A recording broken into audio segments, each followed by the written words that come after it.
us to do. So, how long would it take us to track this? We can start immediately to start compiling the data.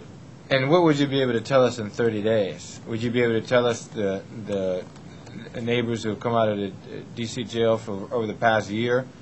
How many have been gainfully employed? I'm not sure we'll be able to gain that information, but I can tell you, effective immediately, those that are released, whether or not there's been a job referral made for them. Whether they followed up on that job referral, that's another See, matter.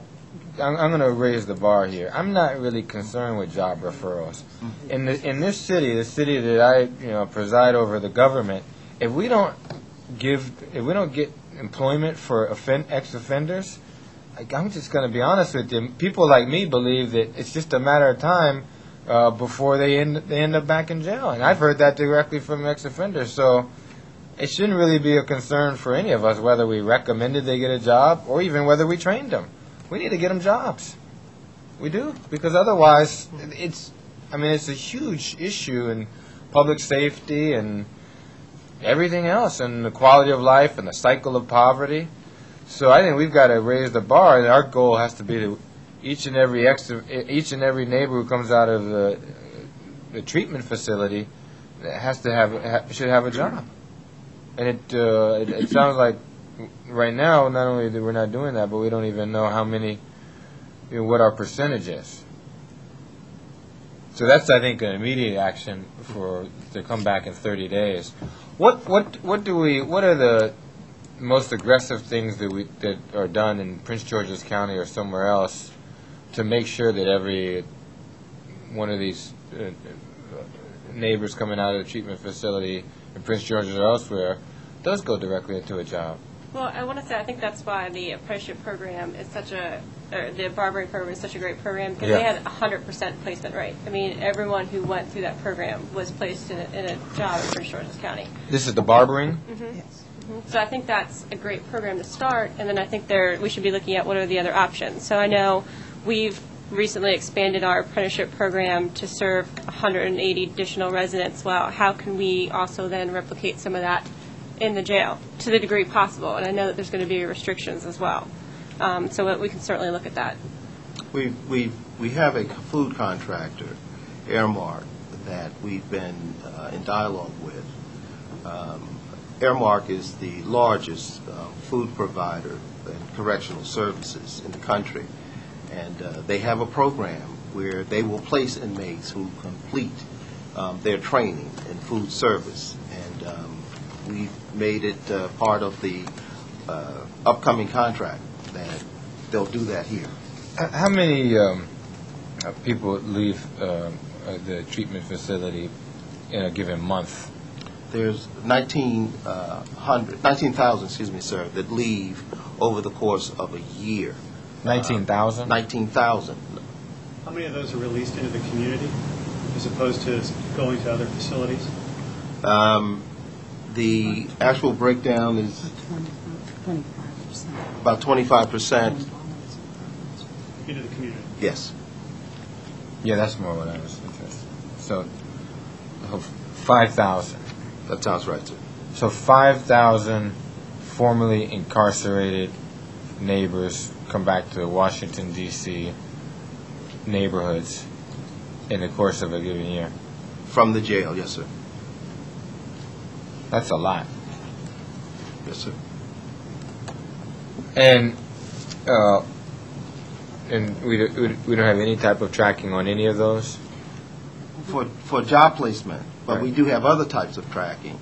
What are the other types of tracking? Well, medical services is one. We have I think a very dynamic approach towards ensuring that our inmate population continue to receive medical care upon release. We have Unity Healthcare as our provider, and as you know, they have numerous clinics here in the city. Part of our contract focuses on continuity of care. That is, when they get out, to make sure that those that need medical care have it. We are in a contract with John Jay College of Criminal Justice, leading institution out of New York, who, beginning next year, will start tracking the success of that model. Can you give us any sense of that 5,000 a year, what percentage have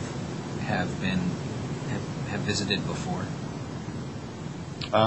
Yes, we can give you those that come back into our system. Tom, you just, Peter, director, about 40 or 50%. That's over the course of 3 to 4 years. Have contact again with our jail system. See, we've got this opportunity where, some of our neighbors who have, had the worst, set of circumstances that have led them to, a life of crime. They become incarcerated. We've got this opportunity to change the direction, of their lives and the community's lives.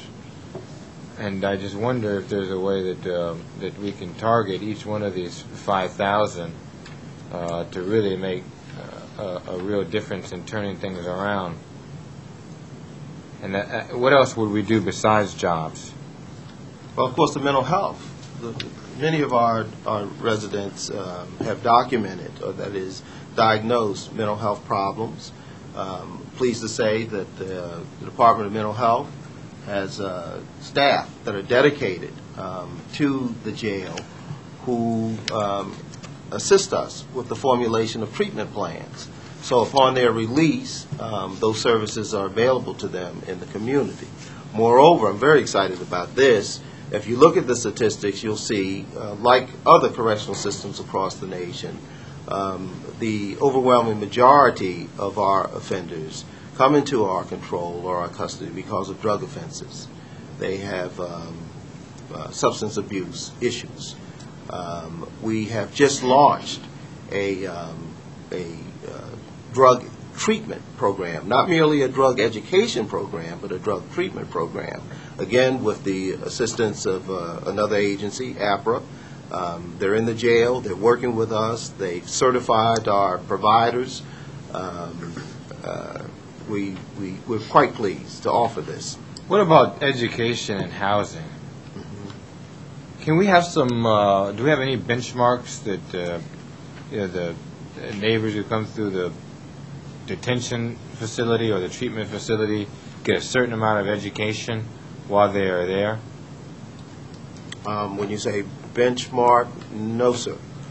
Shouldn't we have that? I mean, shouldn't the goal be that if, if someone is incarcerated in the District of Columbia system for a certain period of time, how long does it take to get a GED? Well, it depends on where they're What's the they average? test out. What's the average? 6 months. How long About it takes? 6 months. 6 to 18 months. 6 to 8. But what's the average? The average? 9 months. 9 months.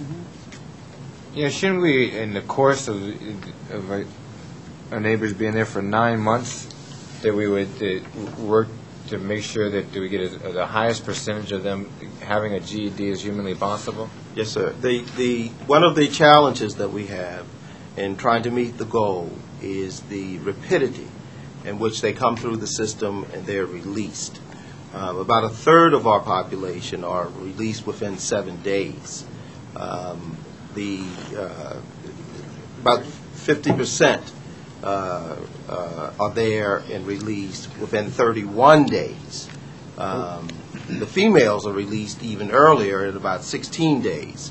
So to impact in the